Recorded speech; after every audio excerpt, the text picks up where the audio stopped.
نحمده ونصلي ونسلم على رسوله الكريم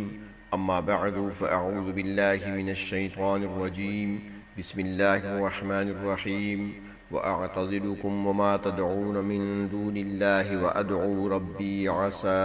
ألا أكون بدعاء ربي شقيا فلما اعتزلهم وما يعبدون من دون الله وهبنا له إسحاق ويعقوب وَكُلًّا جَعَلْنَا نَبِيًّا وَوَهَبْنَا لَهُم مِّن رَّحْمَتِنَا وَجَعَلْنَا لَهُمْ لِسَانَ صِدْقٍ عَلِيًّا صدق الله مولانا العظيم اللهم صل على سيدنا محمد وعلى آل سيدنا محمد وبارك وسلم۔ سورۃ مریم کی آیت نمبر 48، 49 اور 50۔ گزشتہ دروس میں یہ بات گزر چکی ہے کہ حضرت ابراہیم علیہ السلام نے نبوت کا تاج پہننے کے بعد دعوت کا آغاز اپنے گھر سے فرمایا اور سب سے پہلے اپنے باپ کو مخاطب کیا۔ محبت بھرے لہجے میں ہمدردی اور غمخواری کا جذبہ رکھتے ہوئے حضرت ابراہیم علیہ السلام نے اپنے باپ کو شرک سے باز رہنے اور توحید کا دامن تھام لینے کی طرف دعوت دی۔ دلائل کے ساتھ انہیں سمجھایا کہ جن کی آپ پوجا کرتے ہیں، جن کی آپ عبادت کرتے ہیں، جن کو آپ نے معبود بنا رکھا ہے، انہیں تم آپ اپنے ہاتھوں سے تراشتے ہیں اور پھر ان کو اپنا معبود بنا کر ان کی عبادت کرتے ہیں، حالانکہ ان کا حال تو یہ ہے کہ نہ وہ سنتے ہیں، نہ وہ دیکھتے ہیں اور نہ ہی کسی مشکل وقت میں آپ کے کام آ سکتے ہیں۔ یہ شیطان کا راستہ ہے، اس راستے کو چھوڑ کر رحمان کے راستے کی طرف آ جاؤ۔ جس راستے پر آپ چل رہے ہیں وہ سراسر گمراہی کا راستہ ہے، اور جس راستے کی طرف میں دعوت دے رہا ہوں یہ سراسر ہدایت کا راستہ ہے، کیونکہ اللہ رب العزت نے جو علم مجھے عطا فرمایا ہے وہ آپ کو نہیں ملا۔ میرے پاس قطعی اور یقینی علم ہے جو وحی کے ذریعے پروردگار عالم نے مجھے عطا فرمایا ہے، لہٰذا آپ کو چاہیے کہ آپ میری پیروی کریں، بجائے اس کے کہ باپ آپ کی بات کو مان لیتا، آپ کے درد کو سمجھ لیتا اور حقیقت کو قبول کر لیتا، مگر باپ دھمکی دینے پر اتر آیا اور وہ کہنے لگا ابراہیم دو باتیں ہیں، یا تو میں تمہیں سنسار کر دوں گا اگر تم اس اپنی دعوت سے باز نہ آئے اور ہمارے معبودوں کو برا بھلا کہنا نہ چھوڑا تو میں سنسار کر دوں گا، اور یا پھر میری نظروں سے دور چلا جا۔ چنانچہ حضرت ابراہیم علیہ السلام نے فیصلہ کر لیا کہ اب یہاں سے مجھے چلنا چاہیے، تو حضرت ابراہیم علیہ السلام الوداعی سلام کر کے ان سے الگ ہو جاتے ہیں اور ہجرت فرماتے ہیں۔ یہاں پہ یہ ارشاد فرمایا وَأَعْتَزِلُكُمْ وَمَا تَدْعُونَ مِن دُونِ اللَّهِ، میں تمہیں بھی چھوڑتا ہوں اور تمہارے معبودوں کو بھی جن کی تم پوجا کرتے ہو۔ وَأَدْعُو رَبِّي، اور میں تو صرف اپنے پروردگار کو ہی پکارتا ہوں جو کہ قادر مطلق اور علیم کل بھی ہے، مختار کل اور حاجت روا و مشکل کشا بھی ہے۔ وہی میرے خالق، مدبر اور متصرف بھی ہیں۔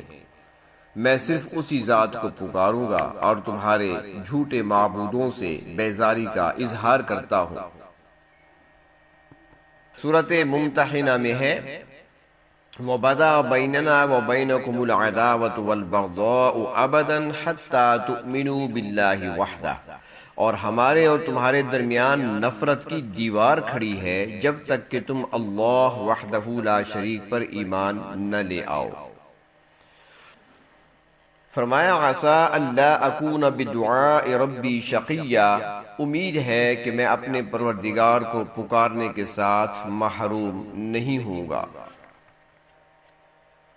مفسرین کرام فرماتے ہیں کہ حضرت ابراہیم علیہ السلام نے اپنے والد کے ساتھ ساتھ اپنی قوم والوں کو بھی مخاطب کرتے ہوئے تین باتیں ارشاد فرمائیں۔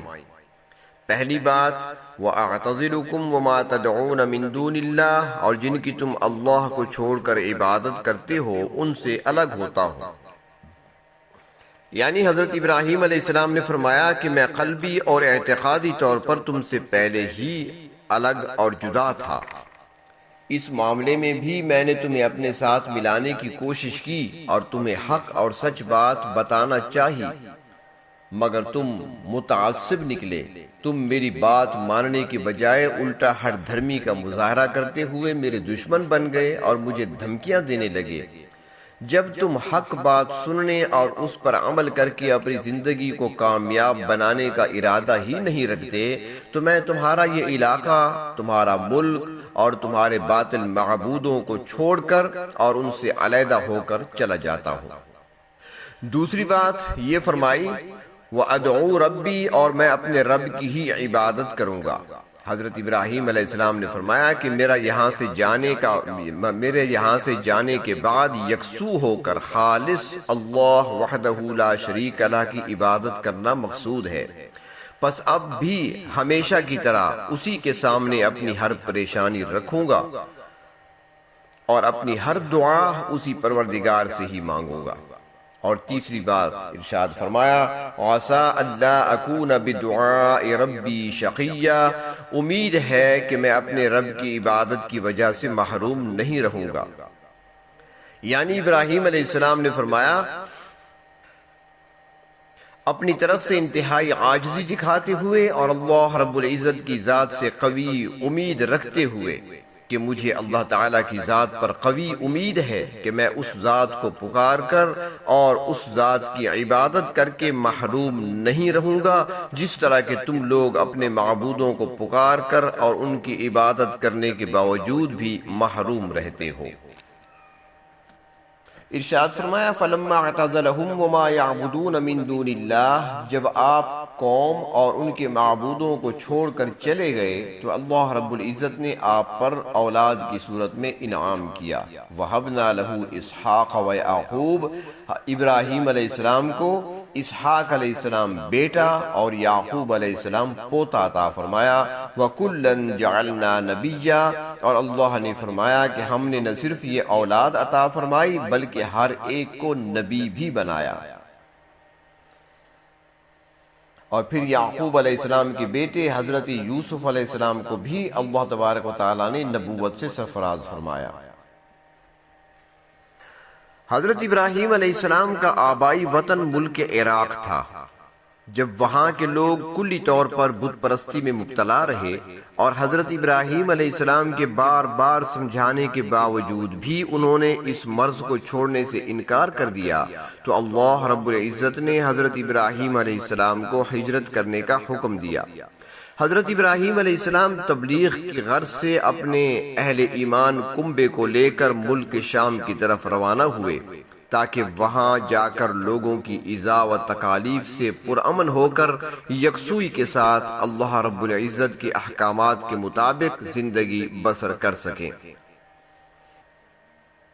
جب وہ ملک شام پہنچے تو وہاں حضرت سارہ رضی اللہ تعالی عنہا سے ان کی شادی ہوئی، جن کے بطن سے اللہ تبارک و تعالی نے انہیں بیٹے کی صورت میں حضرت اسحاق علیہ السلام عطا فرمایا۔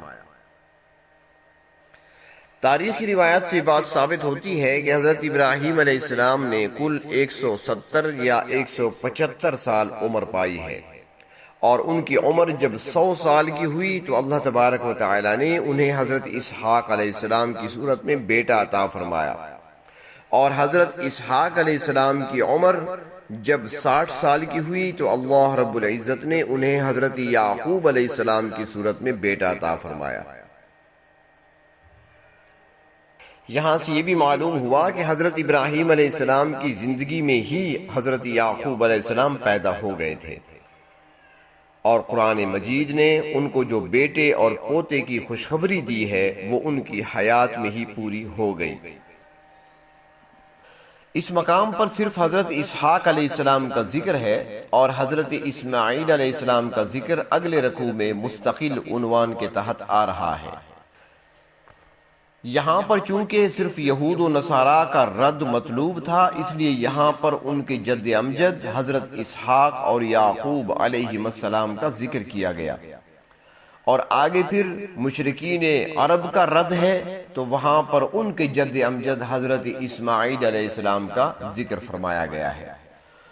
تو فرمایا کہ ہم نے ابراہیم علیہ السلام کو اسحاق اور یعقوب علیہ السلام عطا فرمائے، وَوَهَبْنَا لَهُم مِّن رَحْمَتِنَا، اور ہم نے اپنی خاص مہربانی بھی ان کے شامل حال کر دی، وَجَعَلْنَا لَهُمْ لِسَانَ صِدْقٍ عَلِيًّا، اور ہم نے ان کے لیے سچائی کی بلند زبان بھی بنائی۔ یہی وجہ ہے کہ حضرت ابراہیم اور آپ کی اولاد کے لیے ہمیشہ رحمت کی دعائیں ہوتی رہتی ہیں۔ ہم ہر نماز میں پڑھتے ہیں، اے اللہ رحمت بھیج حضرت محمد صلی اللہ علیہ وسلم پر اور آپ کی آل پر، کما صلیت علی ابراہیم وعلی آل ابراہیم، جیسا کہ آپ نے رحمت بھیجی حضرت ابراہیم علیہ السلام اور آپ کی اولاد پر۔ اس سے زیادہ سچی اور بلند شہرت کیا ہو سکتی ہے؟ اللہ تبارک و تعالیٰ نے یہ ثناء جمیل، ذکر جمیل، شہرت اور مہربانی خاص طور پر حضرت ابراہیم علیہ السلام اور آپ کی اولاد کو عطا فرمائی۔